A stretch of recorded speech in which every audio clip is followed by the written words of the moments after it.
Ibn Arabi was born in Murcia, southeast of Andalusia.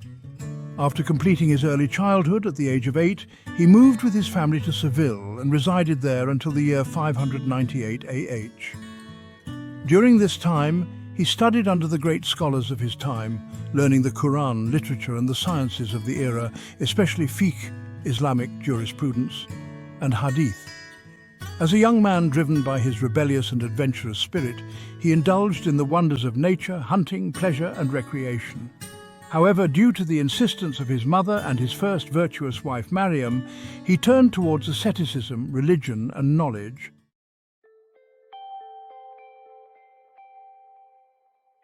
His spiritual and inner transformation took the form of a revelation that occurred to him at the beginning of his youth after meeting Abul Walid Muhammad ibn Ahmad ibn Muhammad ibn Rushd, Averroes, 595-520 AH. At that time, Ibn Rushd, the champion of reason and logic, was the judge of Cordoba. This meeting profoundly influenced Ibn Arabi, and from that time onward he continuously emphasized the importance of unveiling, kashf, and witnessing ayan in his works. Unveiling refers to the spiritual insight that allows one to perceive the divine truths, while witnessing is the direct experience of these truths.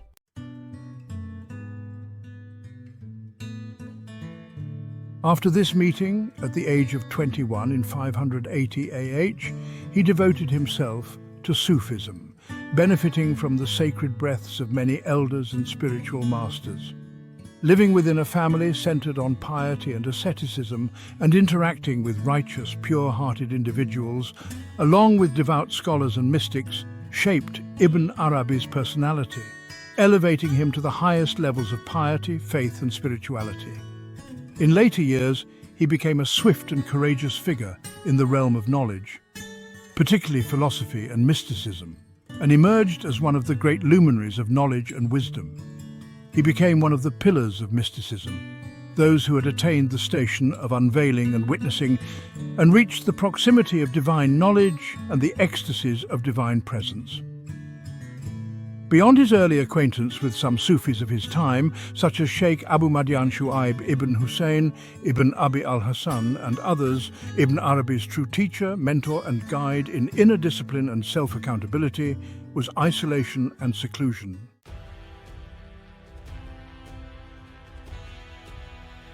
He left his homeland in the Maghreb and Andalusia without provisions, setting eastwards, travelling through Islamic lands relying on God and exploring the outer and inner worlds. In 598 AH, he reached Mecca and stayed there for some time. In that sacred land of revelation, with complete peace of mind and heart, he wrote significant works, including al-Hikam and... There he became enamored with the beauty of the daughter of Sheikh Makin al-Din Abu Shuja, Zahir bin Rustam bin Abi al-Raja al-Isfahani, named Nizam, who was titled Ain al-Shams wal-Baha. He composed the Interpreter of Desires for her. For years he resided in Baghdad and Mosul, studying Islamic sciences and penning a commentary on the titled, which contains mystical and philosophical insights, and was written in Aleppo. During his travels to the east, apart from his numerous trips to Mecca, he spent time in Cairo, Alexandria and Konya, where he stayed in 607 AH and 610 AH respectively. He was renowned and respected among scholars throughout the Islamic world, corresponding with the intellectuals of his time. From these correspondences, Al-Farid requested him to comment on his. Ibn Arabi considered his a commentary on that poem. At the end of his life, Ibn Arabi resided in Damascus, 620 AH =1223 CE, where he eventually passed away after a life filled with worship, discipline and writing.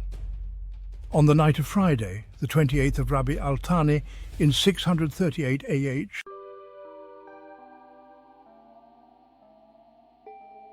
Ibn Arabi's works are numerous.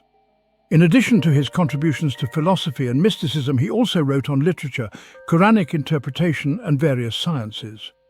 Through his profound and unparalleled writings, he revolutionized the field of mystical and theoretical Sufism. Later commentators regarded him as the founding master of this vast ocean of knowledge. His expertise in complex matters and his investigative approach to various subjects made him an authoritative figure. leaving a lasting impact on Islamic mysticism and philosophy. The saint of God has no companion.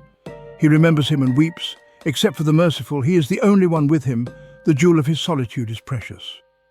Ibn Arabi's major works include the Futuhat al-Makkiyya, an encyclopedia of all the Sufi sciences in 4 large volumes.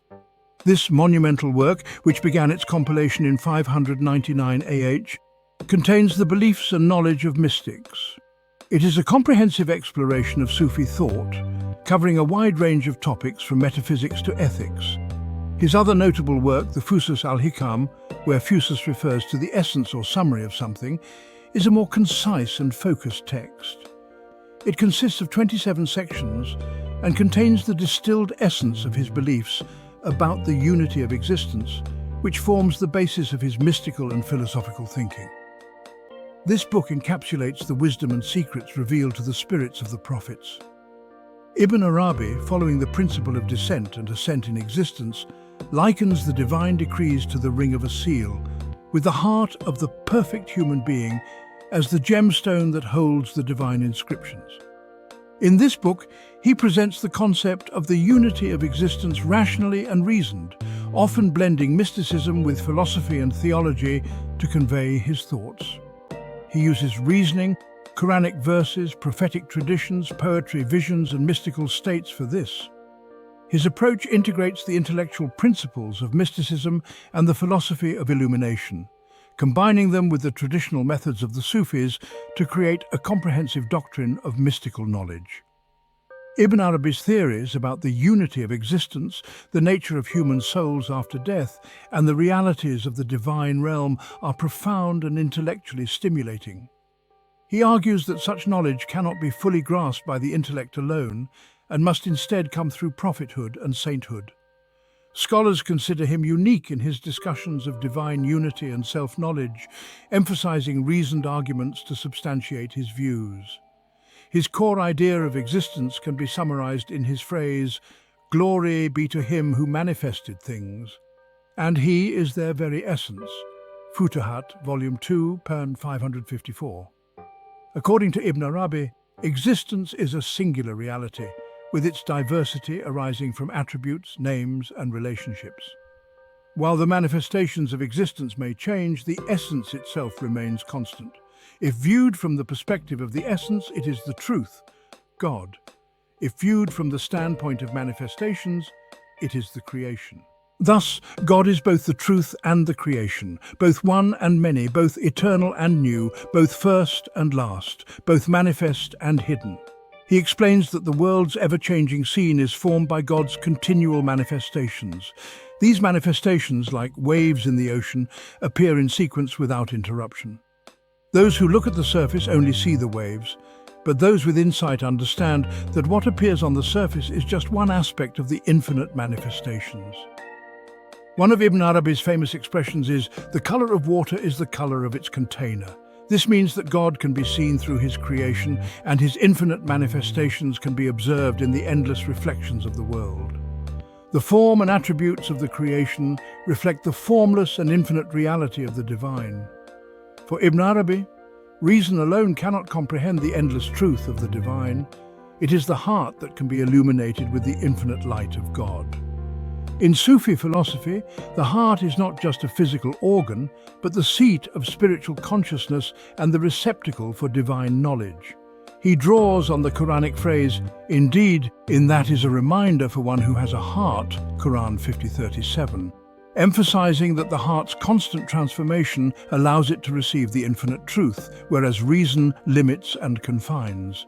Ibn Arabi uses the analogy of numbers to describe the relationship between God and creation. Just as the number 1 is the foundation for all numbers, the one, God, is the foundation for all existence. The multiplicity of numbers arises from the repetition of the number 1. And similarly, all of existence is a manifestation of the one God.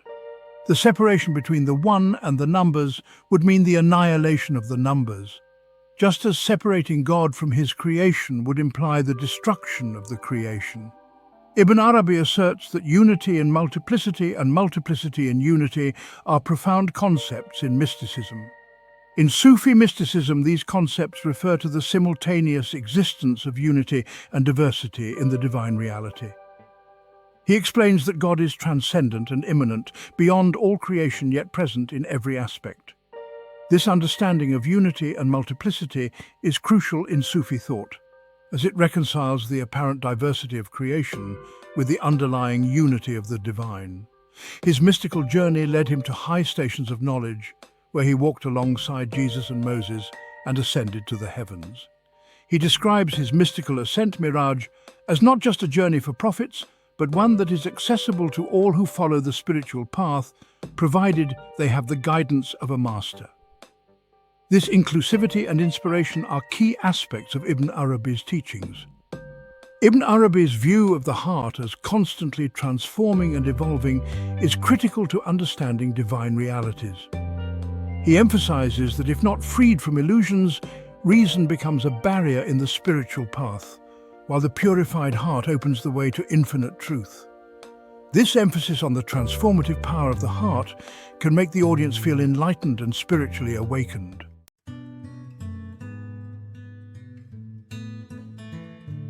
The color of water is the color of its container. This metaphor indicates that the divine is seen through creation, just as water reflects the color of the vessel it is in. There is no face but one, yet when you multiply the mirrors, that one face appears in many reflections. This metaphor highlights the unity of God reflected in the multiplicity of creation. For I am the servant of the one whose love frees me from all attachments under this blue dome. From Hafiz, emphasizing the freedom attained through divine love. When colorless is imprisoned by color, Moses contends with Moses. But when you reach colorlessness, Moses and Pharaoh make peace. From Rumi, reflecting that when one transcends dualities, all opposites reconcile. O servant, obey me until I make you like me. A line from Ibn Arabi signifying the ultimate unity with God that comes through complete obedience to the divine will. When the heavens cry, Lord, their prayer becomes one with you. That prayer doesn't originate from them alone. The judge declares that both the prayer and the response come from God. When the sky weeps, its tears are not the result of mere self-awareness. Prayer transcends the self. Prayer belongs to the truth, God, for it emerges as the self vanishes.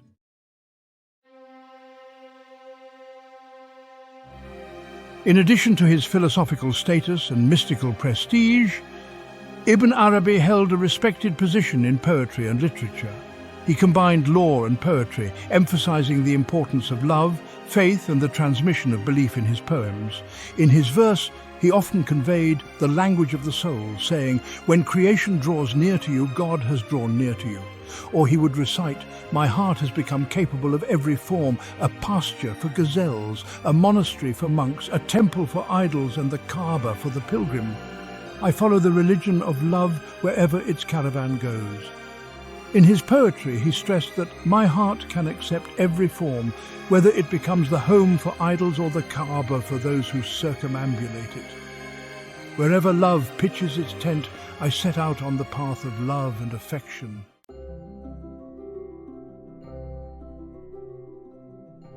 In the words of Ibn Arabi, some claims and ideas seem strange and contradictory to the common understanding of those who read his writings without interpreting the hidden meanings and symbols.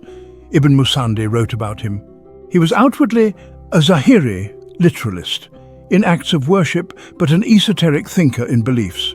Indeed, except for those blessed with great wisdom, many may find ambiguity or points of doubt in his words.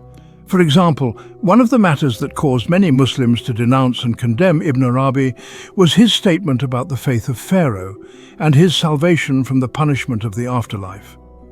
This belief contradicts many verses in the Quran, which speak of Pharaoh's disbelief and his claim to divinity. Ibn Arabi explains that Pharaoh symbolizes the carnal soul, nafs, in its most potent form, representing disbelief, rebellion, and arrogance.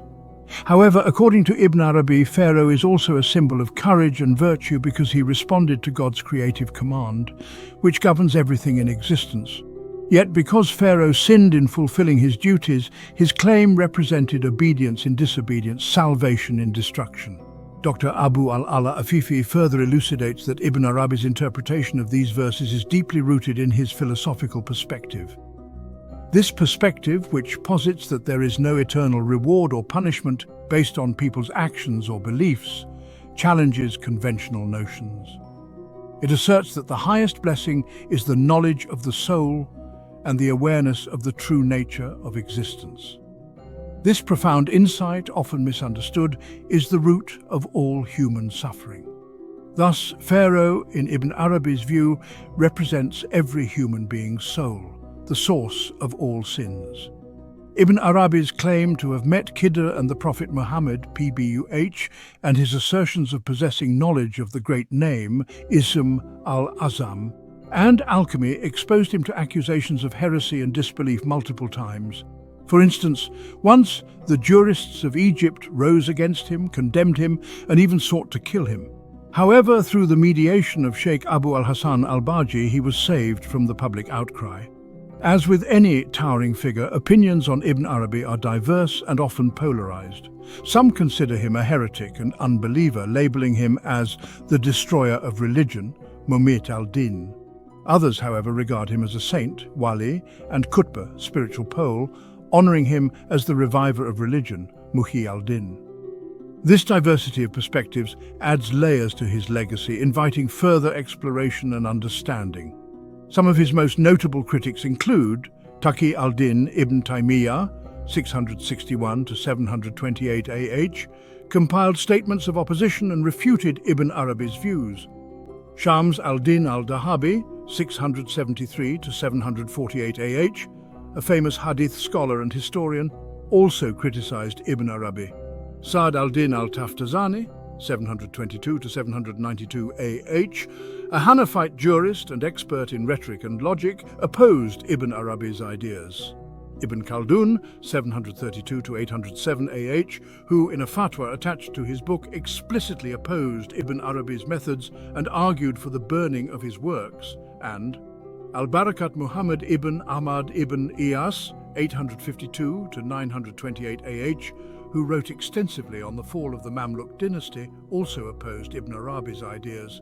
Some of his most notable supporters include Fakhr al-Din al-Razi, 544 to 604 AH, who praised Ibn Arabi as a great saint. Shihab al-Din al-Surawadi, 539 to 632 AH, author of praised Ibn Arabi as an ocean of truths. Mujadid al-Din Firuzabadi, 1329 to 1414 CE, author of praised Ibn Arabi's spiritual authority. Qadi Nurullah Shushtari, 956 to 1019 AH, a Shia scholar, regarded Ibn Arabi as having reached the highest levels of spiritual experience. Sheikh Baha'i, 953 to 1030 AH, a prominent Shia scholar, also greatly respected Ibn Arabi's spiritual stature. Mulla Sadra, 979 to 1050 AH, the famous philosopher, was deeply influenced by Ibn Arabi's teachings and regarded him as a spiritual guide.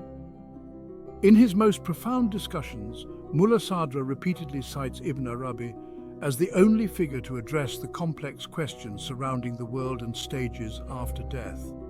In truth, Ibn Arabi's ideas arise from a realm where those with mystical insights dwell, and only through spiritual vision can one grasp such matters. His ideas have deeply influenced the works of other scholars, such as Mulla Sadra, who regarded him as a spiritual guide. When the heavens cry, Lord, their prayer becomes one.